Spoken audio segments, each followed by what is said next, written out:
accountability is the terra firma upon which the democracy's built, our democracy in particular.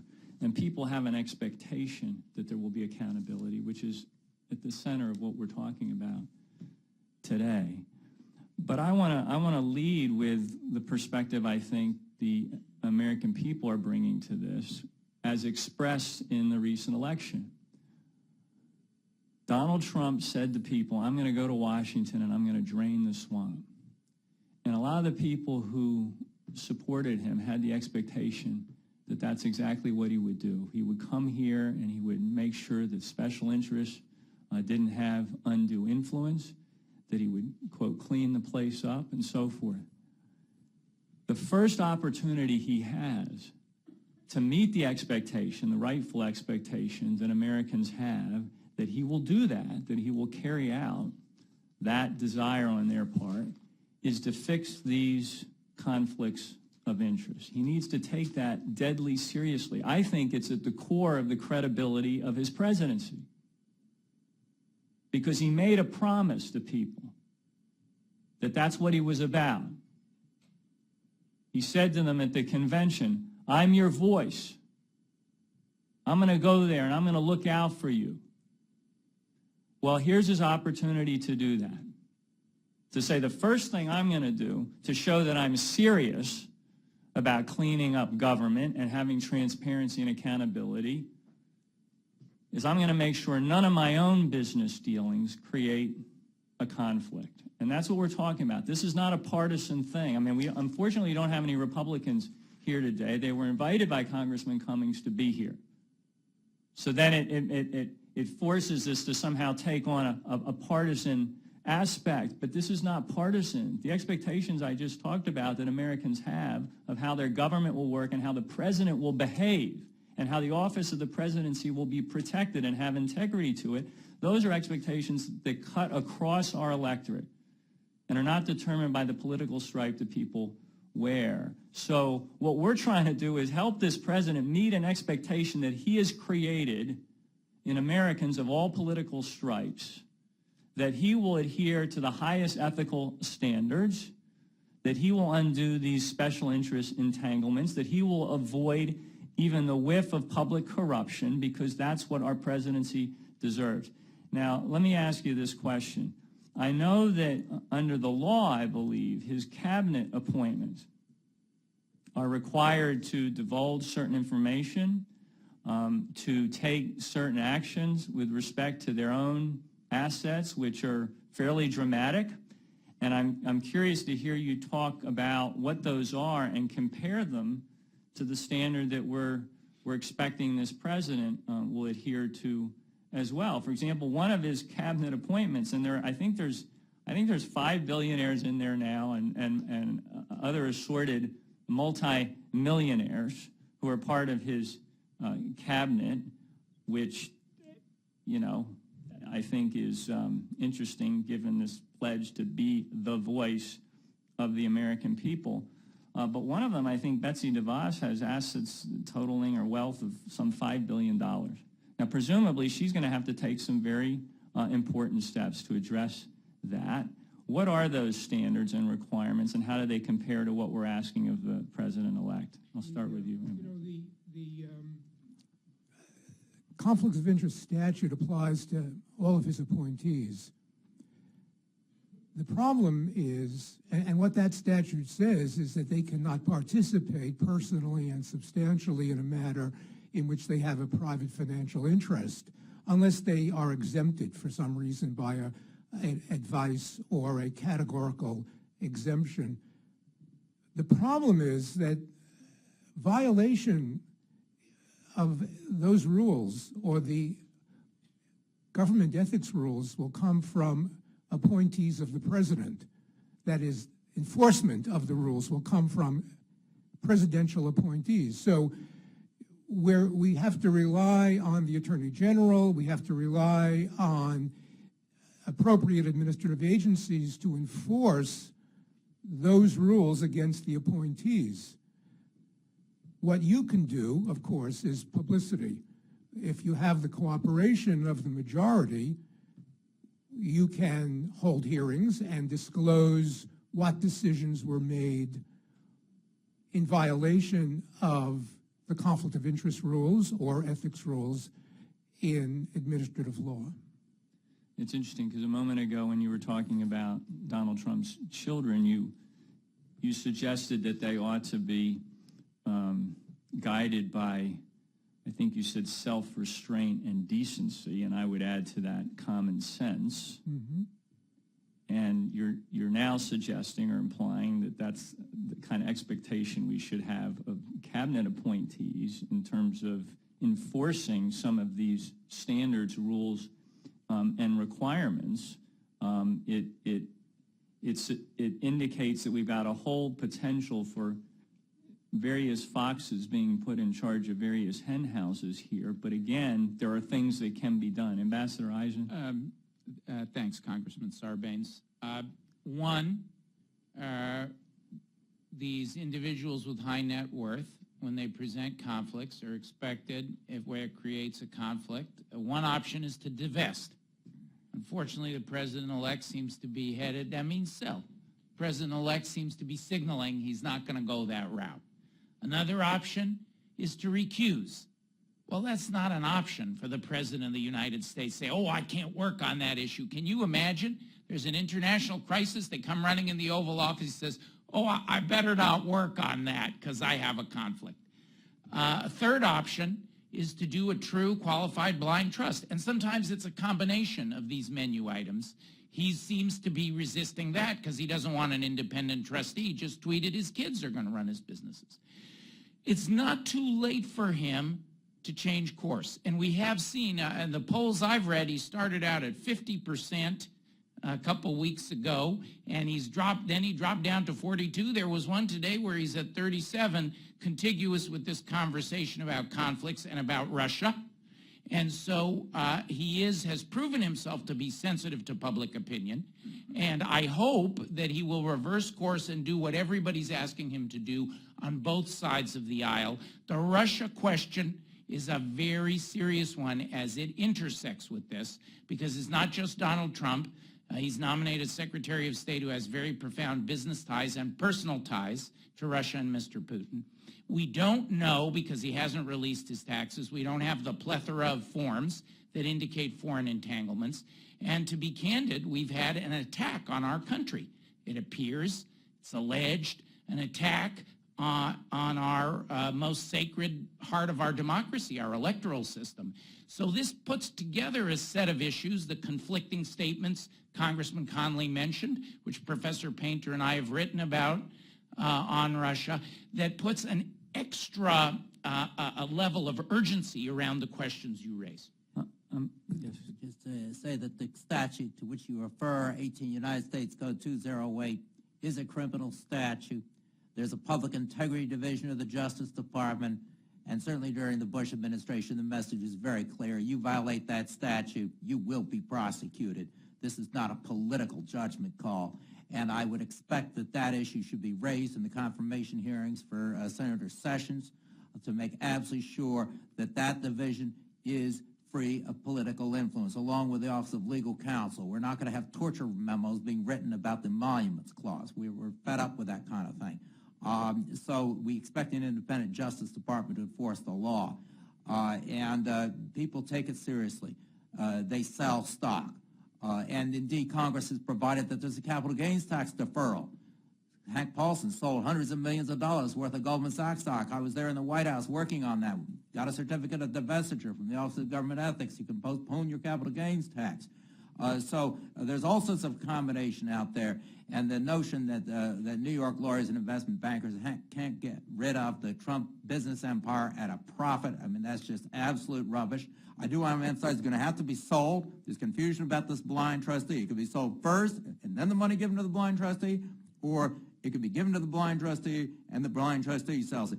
But the business empire is going to have to be sold if the president is going to be able to be free of conflicts of interest, or we're going to have a disaster on our hands. I want to yield my time back, but I just wanted to punctuate what you said, Ambassador Eisen. Fundamentally, this is a question of whether Donald Trump is going to put his presidency first or his business first. and I think the polls that you just alluded to indicate clearly that Americans are expecting him to put the presidency above his business. And every day that goes by that he indicates he's not interested in that, I think he does so at his peril, and he is failing in meeting the expectation that many people put in him during the campaign. I yield. I'm going to just ask a few questions here. One of the things that I've said over and over again is that I believe that at this moment we are in a struggle for the soul of our democracy. And listening to you gentlemen here today, it just reiterates it. I've said many times to reporters that one of the reasons why we wanted to raise this on a bipartisan basis and raise these issues early is because we wanted to avoid some problems in the future. And as I listen to you all, I want to go to the date of January 20th. That's the day, of course, that President-elect is sworn in. Tell me, what is the significance if things are done before that date or after? And you, Professor Gillers, talked about it might take 6 months to wind things up, but can you all help me with that date? So on one side of the date, I guess we are still in a sort of twilight zone, but once you hit that date, certain things happen. Is that right? Well, once he's sworn in. Here are the risks. There's the constitutional risk of emoluments. That if there are any foreign government payments flowing into the Trump Business Organization, he's in violation of the Constitution on day one. So that problem absolutely has to be resolved.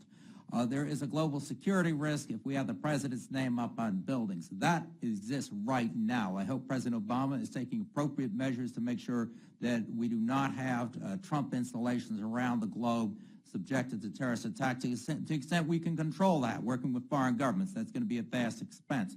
So that risk is right now.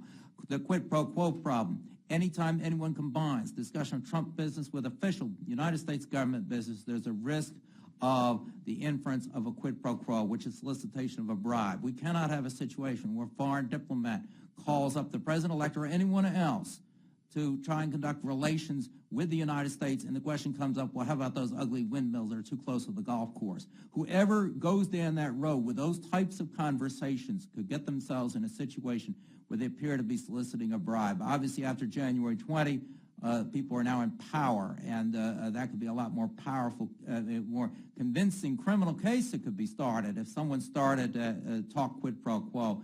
We've got a whole range of problems that exist right now. They're going to be a lot worse after January 20. Of course, he may take some time to sell off some of the businesses, and we'll just have to live with the risks until he does. But I hope it's as soon as possible. Yeah, I want to argue for pragmatism. We can't tell him to have a fire sale. I mean, that would be wrong. So we will have to live with several months of emolument clause violation. One antidote is for Mr. Trump to put all of his profits from foreign government expenditures that he is entitled to by virtue of his own investments into some charitable entity. I mean, if he is not profiting at all during that interval, that's a solution. But frankly, you know, if Mr. Trump said today, I will completely divest before summer, I'll take it. And I'll live through the interval happily. I'd just as soon see him start the process. As a technical matter for any other appointee, this would not relieve of the conflicts, but it would be a huge message to the American people and to the world if he signed that piece of paper. I'm appointing an independent professional as a trustee. Take everything, sort it out, and I'm going to focus on the business of the United States now. He can do it with the stroke of a pen. He can do it today. And that's a simple way to address the January 20 problem. Otherwise, we're going to be in this extraordinary situation of immediate constitutional violation as soon as the president takes the oath of office, if he doesn't take remedial measures. That is unprecedented in the history of the United States. Well, Ambassador Eisen, I want to just follow up on some of the things that you were talking about when you were talking about the Russian situation. I agree with you that there are those who are arguing that there's question as to what the Russians were trying to accomplish, what their motives might have been. My position has been clear. The mere fact that we know it happened is enough that should alarm every single American because it affects all of us. But let me go to Los Angeles Times a while back, had a statement, and it said, I quote, Trump has sought and received funding from Russian investors for his business ventures, especially after most American banks stopped lending to him following his multiple bankruptcies. Now, Mr. Painter, how should Congress obtain the details about Mr. Trump's funding from Russian investors? Well, you would get a lot of it from the tax returns. The problem is that he has to agree, like every other president, to make that information public. If he does not, I have urged that there be an amendment to the financial disclosure rules, as I outlined, where you specifically say this is what I am getting in terms of income, this is what I owe to people in Russia, directly or indirectly. I don't care if the debt's at the corporate level or at the personal level. And by the way, on the current 278, it's only the personal debt that is disclosed. The debt at the corporate level doesn't have to be disclosed, and that's where the real estate people put most of their debt because they don't want to be personally liable. So we don't know who is owed what. It's not on that 278. We don't know by country. I think you may end up having to amend the disclosure statutes if it comes to that. But the president should be voluntarily disclosing what every other president has, which is his tax returns, and we would know that information if we had the tax returns, and the American people entitled that information as well. I'm sorry. If you're looking for remedies, you can't require the president to come to Congress and testify, but you can require all of his executives and the Trump organization to come to Congress and testify. You can ask them about those questions.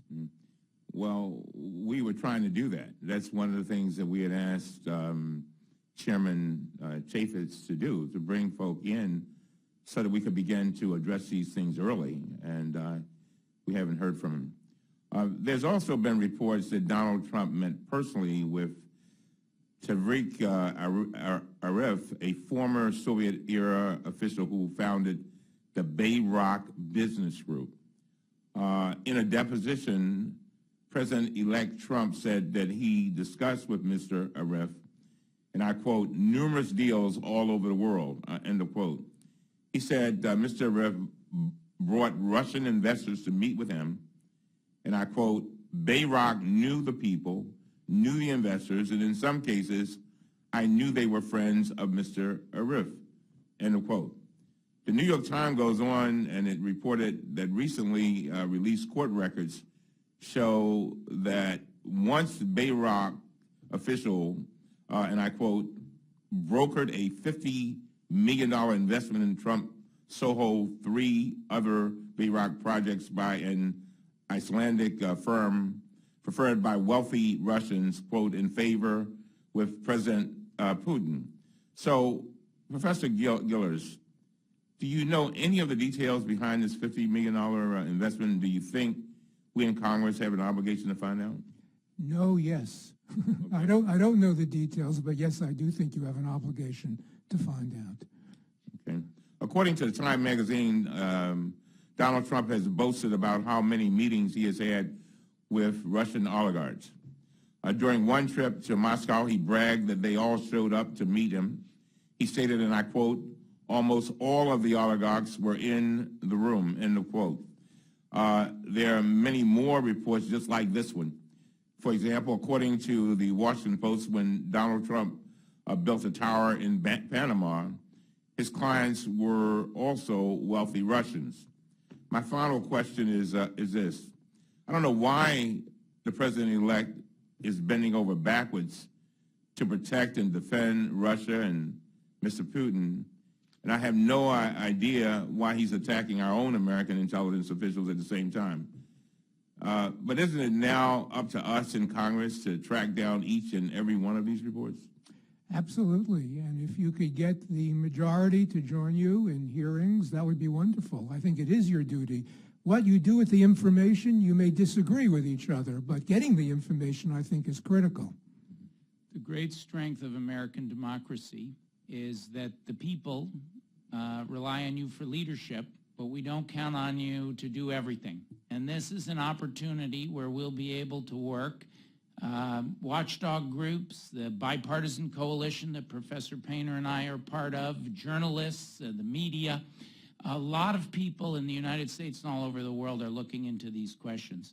And I think just the fact that you've brought us together today, and I really do want to thank you, Congressman Cummings, thank all your colleagues, and having the conversation is an incredible public oversight.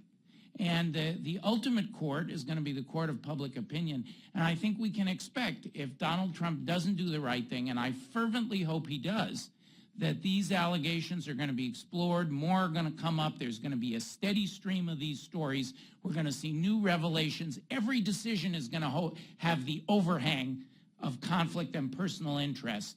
It just doesn't make sense, so let's hope the president-elect is watching and does the right thing. Can I just echo that? Because we should remember that the antidote is not only within government. Of course, it is within government, but it's also within the watchdog groups, and even more so, perhaps, in the media and investigative reporting, who will hear things under promises of confidentiality that can get reported and exposed.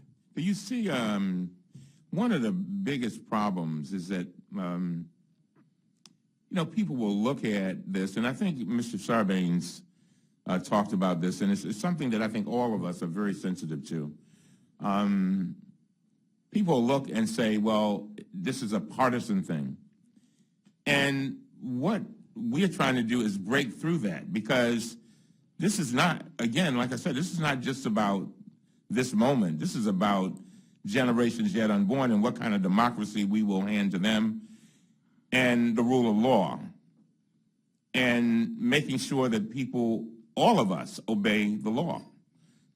So it makes it very difficult when, and I can imagine people sitting back right now saying, oh, they're just messing with the president-elect because he won.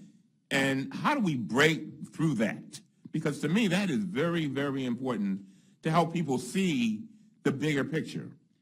Conflicts of interest have consequences. We've learned that from our history. One of the things that I find shocking is that a number of President-elect Trump's defenders have said, well, George Washington and Thomas Jefferson left the plantations in the hands of their families and went off to serve as president. And I would come back and say, well, perhaps that's the point. That was probably one of the most tragic conflicts of interest in American history, that our founders, including members of Congress, failed to resolve the slavery question at the outset, and we had a bloody civil war, 500,000 Americans losing their lives, and the consequences of that conflict of interest to this day. Conflicts of interest for government officials, including the president, who's the most powerful person in our government, have serious consequences. And another period of our history I already alluded to, there were many prominent business people who had investments in Europe, including in Germany in the 1930s, who did not want us to get involved with dealing with a foreign dictator. I am very thankful that at least President Roosevelt was not one of them, but there was a lot of pushback because of conflicts of interest, of people who were supporting politicians who said, stay out of it, we have too much money at stake, we're making too much money off of Germany. This is a situation that could be very serious, and I look at this map up here, and I think, this is the man who ran against globalization. What's going on here? The whole thing makes no sense, but it got a very tragic outcome if we don't deal with it. We're going to have just a second round, but it's going to be a little brief. But and I really want to thank you all for your patience. Mr. Conway. Thank you very much, Mr. Cummings. Again, in the category of what could go wrong with that, I'm going to start with you, Professor Gillers. I think your suggestion that we're going to have to live with the suspension of the emoluments clause of the Constitution of the United States is a slippery slope. What could go wrong with that? Well, I could maximize my profits while I can. As president, me, my family, my corporation, let's get in there and just milk it for all it's worth before the curtain comes down. I would suggest to you that's what could go wrong with that. And I also don't like the idea that we're going to be in the business of cherry picking what parts of the Constitution we're going to adhere to. I mean, while we're at it, why not suspend the First Amendment for a few months? So the professors like you can't come here and speak your mind. So I urge you to reconsider that position, because that's not, to me, an answer.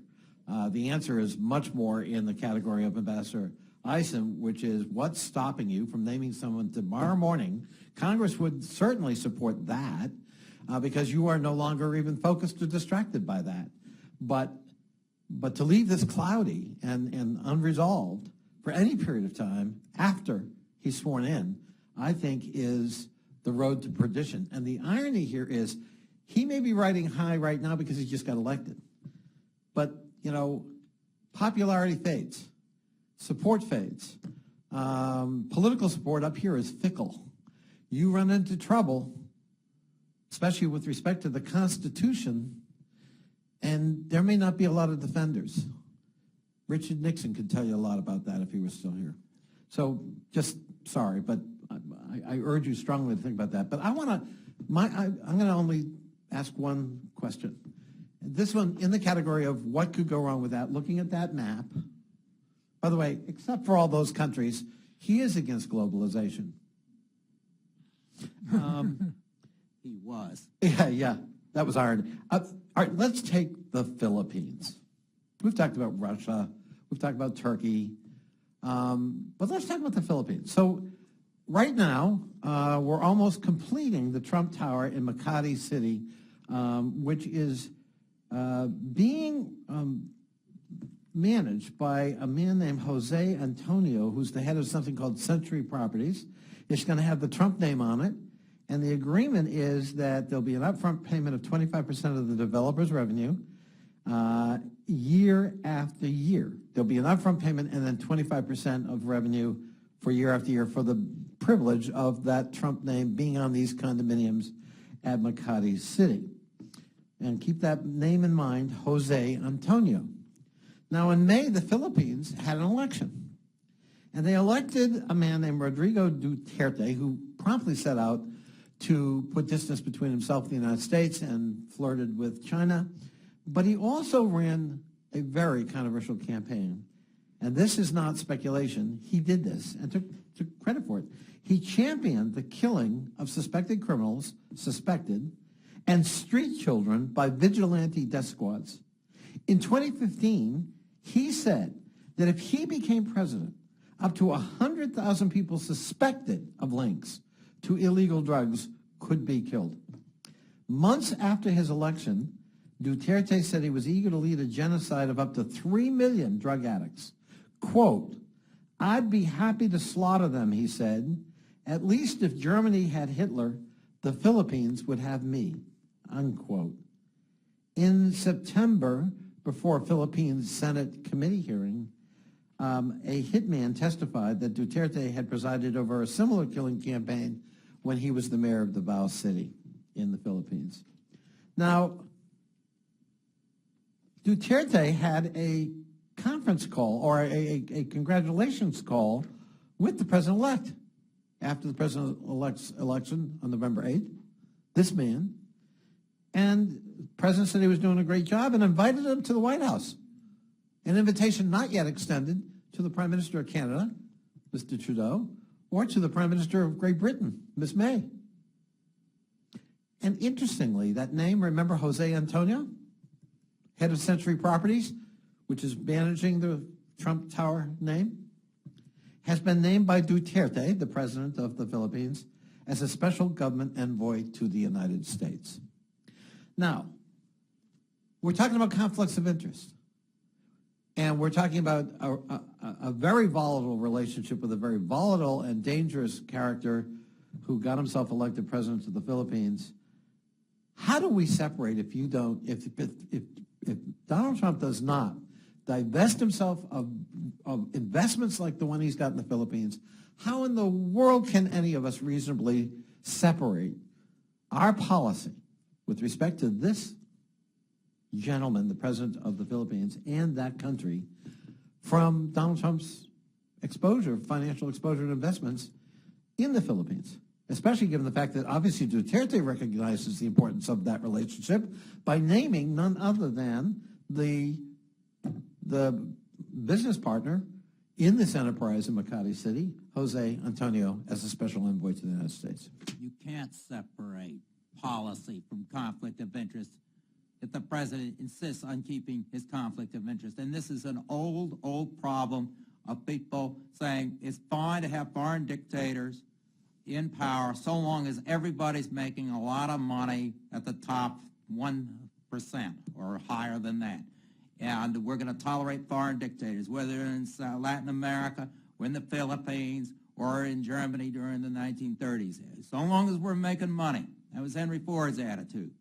But we cannot have people in positions of power in our government who have those financial conflicts of interest. Because if we don't stand up to dictator now, and that is where the Philippines is going. If this keeps going on in the Philippines, they are gravitating toward a dictatorship. And if we don't deal with it now, the Philippines, the country we've had a close relationship with, we're going to pay a big price later on. And we do not want to do that. Ambassador Eisen, and then I'm done. Thank you, Mr. Cummings. In corruption theory, Congressman, there's a supply side and there's a demand side. And the Philippine situation illustrates the obvious overture that is being made. This gentleman is being chosen solely to appeal to his relationship with Mr. Trump and his business interests with Mr. Trump. It seems unlikely that the individual would be selected as special envoy absent that. So it's the dangling of an offer. And, of course, the demand side. If I could just interrupt. We're not speculating this could happen. This has happened. He has been appointed as the special envoy. So it's troubling, and it is a sign of things to come, because the rest of the world will fall all over themselves to find ways to appeal to Mr. Trump's commercial interests as long as he maintains a financial connection. That's why he has to unload. And by the way, we're here at an extraordinary moment because, as you well know, the panel has been involved in discussing it. 2 government agencies, soon to be responsible and answerable to Mr. Trump, within the past 24 hours have told him that he must both exit his operations and his ownership interests. First, the Office of Government Ethics last night in a letter that was released, and then today, GSA. Congress released the statement of GSA as to the hotel here in Washington, D.C. He must do both in order to remove these types of unseemly, unsavory, corrupt-looking situations. Thank you very much, Mr. Plaskett. Thank you very much, sir. Good afternoon, gentlemen. Mr. Painter, this morning I wanted you, I'm sure you might have been aware that a letter was sent by Ranking Member Cummings and Representative Connolly to the General Service Administration, GSA, about Donald Trump's lease with the federal government for the hotel here in Washington, D.C. In that letter, these gentlemen have provided GSA a synopsis of a briefing that they had with us. They provided a briefing to the staff of the Oversight Committee and the Transportation and Infrastructure Committees. And during the briefings, GSA confirmed the things that we've been warning about. And that is that President-elect Trump will be in breach the moment he walks into the Oval Office unless he completely and fully divests himself of all ownership interests in the lease. The lease states very clearly, it appears, that no elected official can be a party to any share or part of the lease, and I quote, to any benefit that may arise. GSA has rejected the argument that some have tried to make, claiming that this prohibition doesn't apply to Mr. Trump because he is elected after the lease was signed. GSA has rejected that out of hand. And so, Mr. Pater, according to the non-political career individuals, contracting officials at GSA, the argument that Donald Trump, that he can continue to own companies but let his sons run the business, that's plainly wrong. Do you agree or disagree with that? Well, it seems to me that he's in breach of the lease. I used to live in New York, and we all knew what Donald Trump would do if a tenant was in breach of a lease. And it seems to me that that's what the United States government may have to do. This lease, as I understand it, will not permit him to receive any of the payments, any profits from this hotel if he is holding public office, including President of the United States. He's not going to be able to argue around this saying, well, the presidency is different. I mean, this one I don't think he can get around. If he's in breach of the lease, then out they go. Well, he could, as opposed to them removing him, because it says that no elected official, he could sell or otherwise dispose of his ownership. Would that be correct as well? If he wants to, he ought to sell that hotel. That is exactly his shares within the hotel, correct? His shares in the company that owns the hotel. He ought to sell along with the rest of this global empire. And I think some good New York lawyers and bankers could figure out a way for him to get the couple of billion he says he's worth, unless he's not worth what he says he's worth. But whatever it's worth, he can get, and they can figure out a way to get it. But he needs to sell that hotel. If he owns that hotel, we're going to have this problem under the lease, and we're also going to have the Emoluments Clause problem, because all the foreign diplomats are booking up rooms there to try and impress the president, which is exactly what the founding fathers didn't want going on. He's got to sell the hotel. Well, he would be sharing his lease in the hotel, but Ambassador, I wanted to ask you a question as well. According to GSA, Mr. Trump currently owns close to 68% of his company's interest in the hotel lease. And even if he were to completely divest himself of all ownership, and therefore he would cure the breach of the lease itself, but he still faces major problems if his children are also running the business. Federal procurement expert Stephen Schumer and Daniel Gordon explained, and I'm going to quote them, having the president's adult children negotiate with the staff of the president's appointee at GSA presents what any reasonable person would view as an appearance of a conflict of interest. Do you agree or disagree with that? I do agree that there's a profound challenge that is posed by the children's involvement in the businesses, and it's a challenge, unfortunately, despite the best efforts of those on both sides of the aisle, and the push for the blind trust solution has come not just from me, but my colleague Professor Painter, the Wall Street Journal, the New York Post, Peggy Noonan, many other conservatives. And unfortunately, the situation has been exacerbated by the presence of the children in the transition. They're on the board of the transition. They've been in the meetings. They've been in phone calls. What on earth are they thinking? Well, Ambassador, what would you think of the fact that GSA, in the lease, the primary point of contact at the Trump Organization for the hotel over the past several years has been Ivanka Trump? It's all the more reason. This, again, is a common phenomenon around the world. I saw this as an ambassador, and I'm so sad that it's come to my own country. In China, they call them the princelings. And the kids are used as a vehicle, a conduit to influence the parents all over the world. This is why we have to go to the simple solution right away. Donald Trump needs to make a clean break, not just on operations, but on interests. He needs to turn it all over to a trustee, let the trustee deal with it, and the kids have no place in the transition or in the government. You know, it gets even worse, Congresswoman, because there's been rumors that the president-elect is trying to find a way to get a job for his son-in-law in the White House. That is in direct contravention of the U.S. anti-nepotism laws. So the situation with the kids is very troubling. In government, we avoid problems. I was very proud on behalf of President Obama to be charged with him with setting up the systems and procedures and the rules to prevent scandals in the White House. And folks on both sides of the aisle agree that it's been the most scandal-free White House in modern history. How did we do that? Bright, clear lines, big, beautiful walls, ethics walls, and the mingling of these kids in the government business and in the transition and in the private business of the Trump organization is just unacceptable. Well, I'll yield back my time, and I want to thank you, Mr. Cummings, Mr. Connolly, for this hearing. I'm sure that within the transition, there are individuals who will hear and listen to this and heed the warnings that we have. Thank you. Mr. Schiff.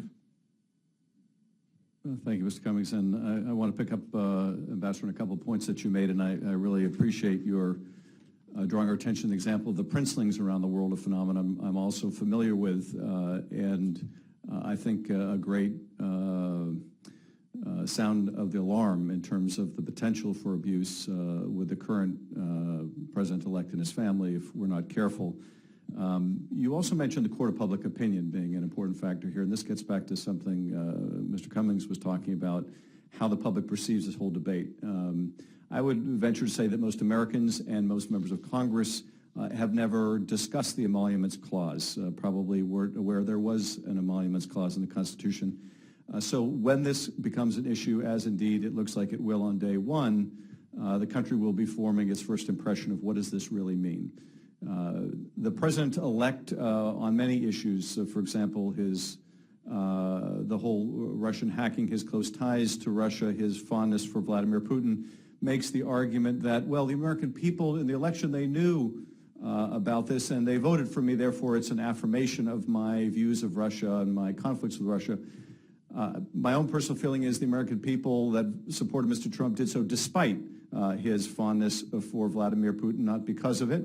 But he makes the same argument with his business interests. American people knew I have far-flung business interests.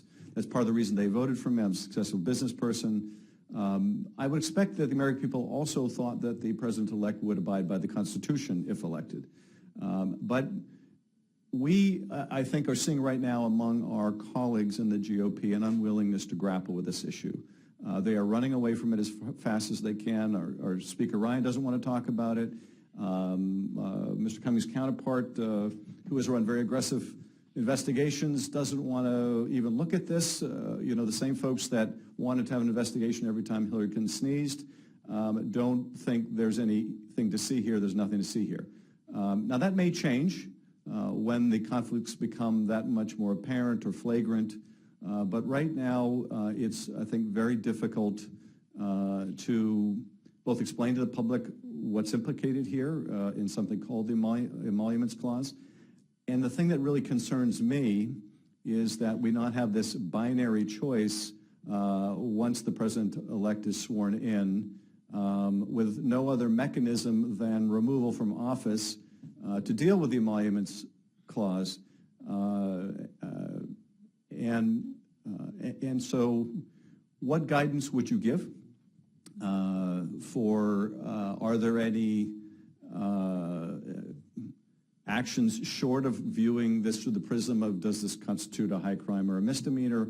Are there other ways to insist upon an ethical administration? And by the way, Ambassador, I just want to once again acknowledge, which I think something has escaped the attention of most American people, how rare it is for a president in the second term and the last weeks of administration to have been so free of any ethics problems. It is really a remarkable tribute to the president and his whole team. But we're about to have a very sharp contrast with some real ethical problems on day one of the incoming administration. But how do we confront this in a way that doesn't immediately thrust us in the specter of a nuclear option or no recourse?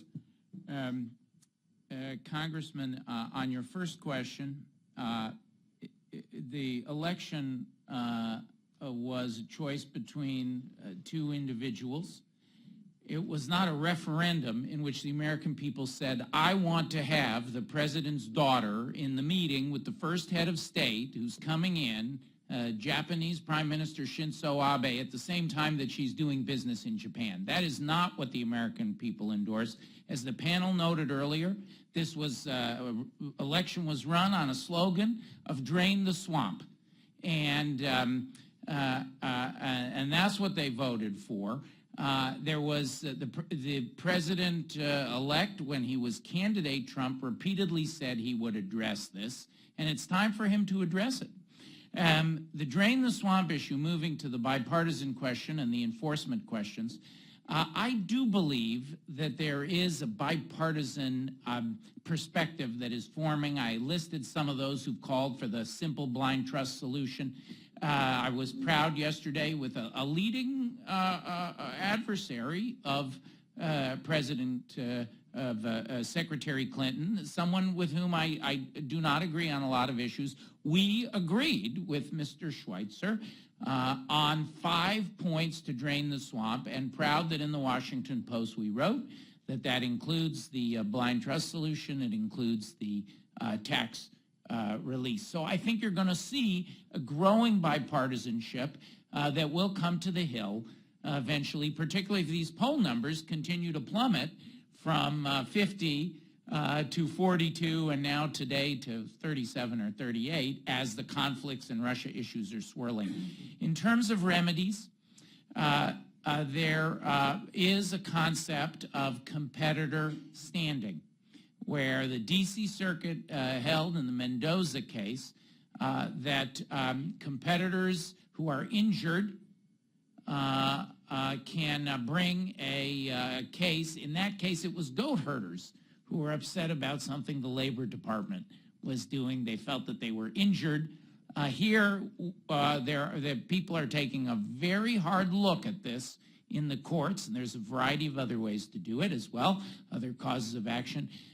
Is there a competitor standing civil suit for when you have one competitor, the Trump Hotel, that's being favored by these huge flows of emoluments pouring in from all the embassies in Washington, from governments all over the world, sucking those monies out of other businesses in and around the Trump Hotel in the greater D.C. area. And this is not the only place where emoluments, just think of them as benefits. So there'll be a series of other things that can be done. And I believe in the bipartisan nature when America is confronted with a crisis. I do think we're in an urgent situation, and I do believe that your colleagues will slowly come around to work with you on these issues. I hope so. Let me ask one last question, and that is not about the president-elect, but about one of his nominees, Rex Tillerson.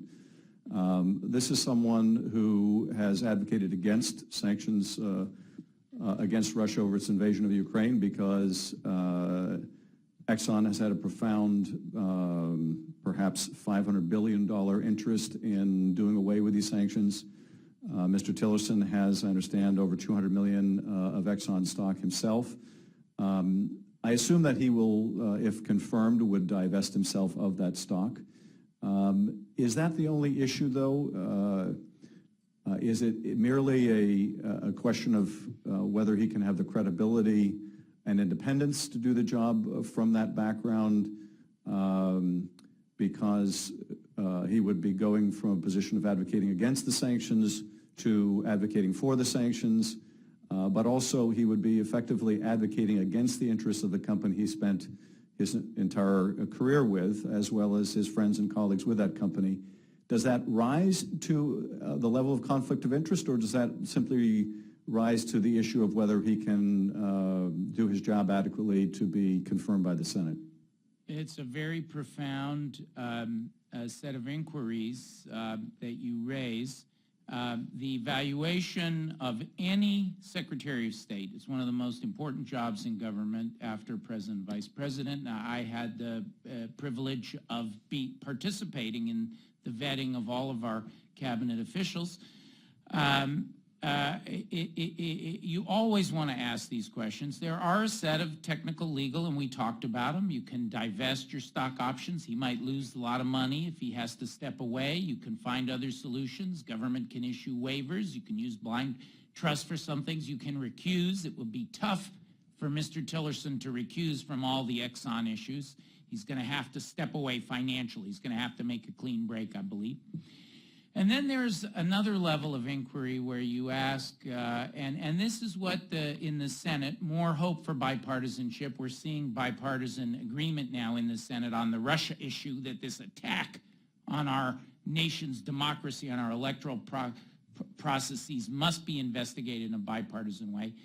The senators are going to look Mr. Tillerson in the eye. He's a very effective CEO, and he has a wonderful life story, and I admire the way he rose up at Exxon and admire the way he's managed that company. He's done some good things at climate change, carbon tax, Paris Accords.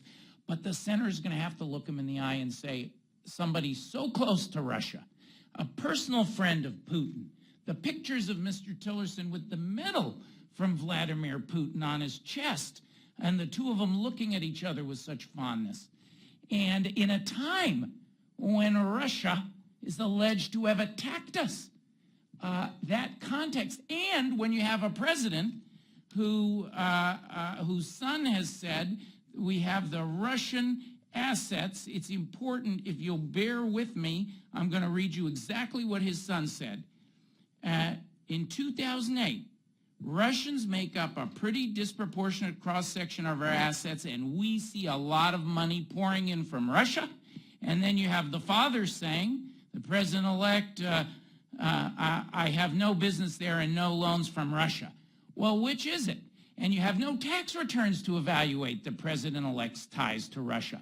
So you have a confluence of questions. I do not want to prejudge the conflicts issues, the actual conflicts, the appearance of conflicts, the Russia connections, and I'm not judging in any way Mr. Tillerson's decency as a human being. But I think these are very profound questions. I can say, as a foreign policy person who worked in that part of the world, and I saw all the dirty tricks that Russia used, the fake news, the use of cyber hacking, the intrusion on all their neighbors, the assertion of their naked interference with the political affairs of their neighbors, that this is a very important set of questions that you are raising. I'm eager myself, as both a ethicist and an American, to know the answers that the Senate will get. As we go to Mr. Sarbanes, we remind the panel, I promised the gentleman that we'd be out of here by 3, and we will. Mr. Sarbanes. Thank you again, Mr. Chairman. Are any of you familiar with the Stock Act that was passed with great fanfare here? So I'd just like you to speak to that momentarily, if you could, because that's a piece of legislation which expressly prohibits the president from using non-public information for personal gain. So first off, do you agree that it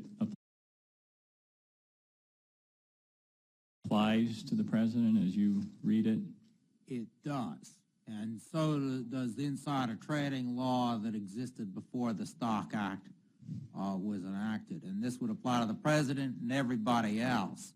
And I am concerned about the tipping off of people about confidential United States government information. There's a hedge fund operator who is very close, I believe, to Mr. Bannon, who's going into the White House.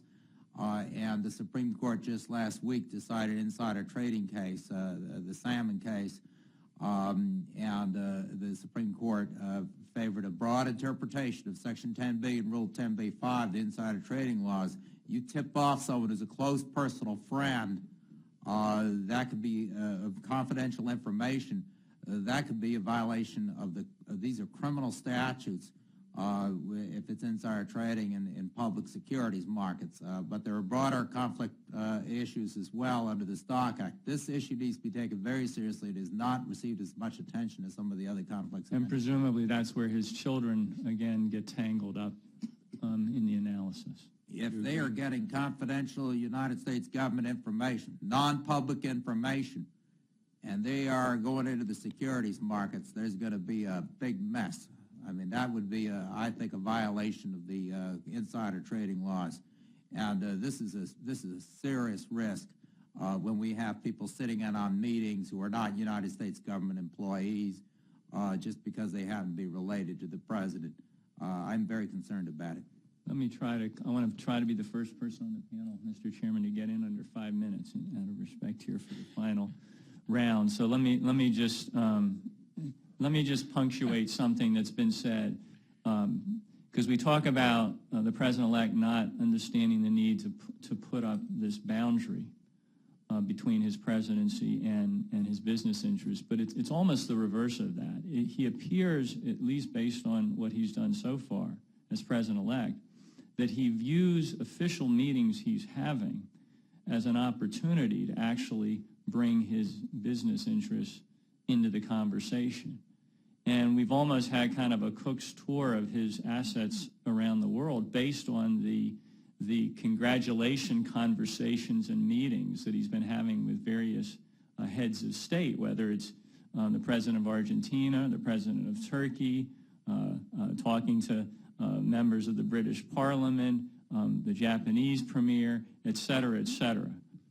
So he so far is not indicating an understanding of where that line is and appears to be willfully ignoring that line. Let me just ask you each very quickly to be on the record, on a scale of 1 to 10, how diligent would you say the President-elect Trump has been in addressing these issues of a conflict of interest and ethical standards? 2?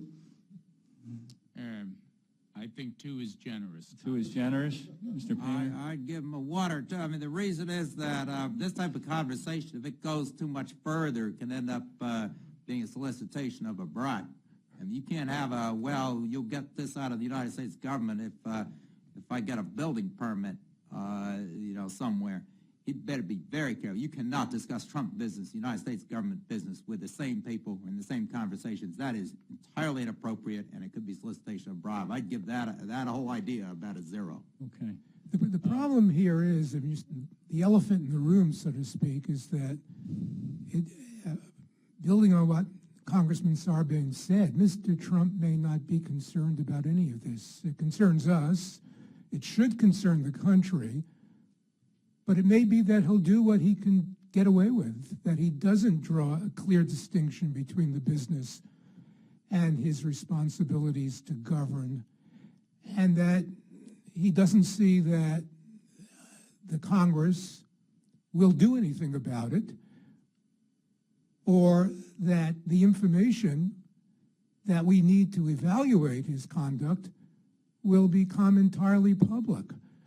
Well, let me just finish then where I started, 20 seconds, which is on this topic, because I think it's Americans' interest that we're looking out for. I would say to Americans of every single political stripe, do not abandon your rightful expectation that this president will put your interests first, will put the presidency first, and will put the Constitution first above his own personal interest. That is the accountability demand that the American people are entitled to, and I thank you for your testimony here today. It was extremely helpful, and I yield back. So many people have gone to New York to meet with President-elect Trump. Have any of you been invited? I was in New York with Norm last Sunday, and I did tell someone with the Trump transition that I was there, and I was told that they were all up at the Army-Navy game. So I did go into the Trump Tower, and I had my 12-year-old son take a picture of me standing next to the elevator. So I let them know that the ethics lawyers are watching who's coming in and out of the elevator. Have any of you all been invited? I was invited and been written about in the papers on behalf of a group of us, including Professor Painter, into the transition, not to Trump Tower, but Before the election, right? Before the election, we were invited when the transition was being headed by Governor Christie, and we had a courteous meeting with the transition presenting some ethics ideas. We have not, since the election, heard back further, but let me say, on behalf of myself, I know I'm authorized on behalf of Professor Painter as well, and I'm sure Professor Gillers would join us, that I'm available and ready to talk about these issues with the folks who are working for the president-elect to try to get to the right place, of course. And I hope that we will. And if I may take one more second just to say, Congressman Sarbanes, the reason I don't give a 0, probably would give a 2, is because there actually have been signs that the public pressure has an effect. There were complaints that the lobbyists were overrunning the transition. Trump kicked out the lobbyists. There were complaints his kids were getting security clearances. He then said, oh, that was some intern. That same intern has been getting blamed for those security clearances since I got to Washington 25 years ago. That intern must be on Social Security by now. And then there were the issues about the nepotism, and he went to the New York Times, said, well, maybe I won't make my son-in-law my top West Wing advisor. I'll make him my floating peace envoy. He's bowed once. He's now says, well, there's a visible or visual or apparent conflicts. He bent again just now, saying in his most recent tweets, he postponed his press conference. Maybe that's a good thing. He wants to think about these problems. And he said, well, I'm going to exit from operations. I'm going to let my sons work on it. So there are these baby steps. The problem is what we need is a giant leap. Well, Professor Gillers, have you been invited? I stay as far away as I can from Fifth Avenue and 56th Street. Fine. But this is my question. No, I haven't. No. I understand. If you were invited, and very briefly, tell us what your advice today. I mean, if he called right after this meeting and said, gentlemen, please come to see me tomorrow morning, what would your advice be right now? So, As a lawyer to a client, basically. I would sell his business holdings as soon as possible for the best possible price. He's written a book called The Art of the Deal. He has lots of good people who can work for him on this, and they can figure out a way to get a good price, whether it's through an initial public offering or a sale to a private equity firm. They can figure this out. I know he didn't think he'd win this election, but he did. He's got the job he wanted. He needs to sell. He'll clear a couple of billion if he's worth what he says he's worth, and that's enough to give his kids a decent start in life while he's president of the United States. Sell at a good price, and do a good job as president. Ambassador. Find a truly independent trustee who has an outstanding reputation, not just for doing finance, but for integrity. Call a press conference right now when we end this meeting, Mr. President-elect, and say, I am going to give all of my operational and ownership interest to this trustee to manage. I'm going to follow the blind trust model that equivalent, that every president has followed for the past 4 decades. The entire country and the world will breathe a sigh of relief, and maybe your poll numbers won't drop so precipitously from 50% now down to 37 or 38. Professor Gillers. Well, I would say the same thing, but I would also say, don't think about today. Think about your reputation and history, your legacy in 20 years. How will people look back on the Trump administration? Think about what these conflicts can do to that reputation, because I think that might move him. Mm-hmm. One of the things that I remember a while back when we had the stimulus program under President Obama, the person who was in charge of trying to make sure that the funds were spent properly came before our committee, and I'll never forget what he said. He said, I'm going to be there because I'm going to try to make sure we avoid problems. I don't want people to get into problems. I want to avoid them. And he did a pretty good job of it. You may have been involved in that. And I think what I'm concerned about is that if things are not, first of all, that some of this, a lot of it is avoidable based upon what you're saying. The question is whether the president-elect will do what all of these folks up here have been saying, and that is to choose the American people and over his company and look towards the future. And we want the future to be bright, and that's so very, very important. So, Ms. Plaskett, I'm going to let you get the last word, and then I'll just give one sentence and we'll be finished. I don't want to take time for the line of questioning that I had, which Professor Gillers was really related to Starrett City, which, is being from New York, the housing development in Brooklyn, which has, Mr. Trump reported that he earned about $5 million a year in rent from that, which has as a component of it an affordable housing piece, right?